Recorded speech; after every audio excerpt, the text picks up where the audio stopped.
Hey guys நான் உங்க நிரு. இது என்னோட கொலீக் வந்து தேங்க்ஸ் கிவிங் டேக்காக எனக்கு கொடுத்த இது.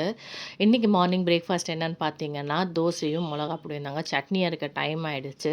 ஸோ அதனால் கடகடன்னு மிளகா பொடியில் எண்ணெய் கலந்து கொடுத்துட்டேன். அப்புறம் வந்து சூடான சாதம், ரசம் காலையில் எழுந்து கடகடன்னு வச்சேன். என்னால் ஒரு கையில் வீடியோ எடுத்துகிட்டு என்னால் காட்ட முடியல. அப்புறம் கத்திரிக்காவும் காராமணியும் போட்டு பொரியல், அப்புறம் வந்து வெண்டைக்காய் போட்ட மோர் குழம்பு, அப்புறம் வந்து ஸ்நாக்ஸுக்கு பார்த்தீங்கன்னா, ஆரஞ்சு வச்சு அனுப்பியிருந்தேன். என்னால அது காட்ட முடியல. இதுதான் இன்னைக்கான லன்ச் மெனு.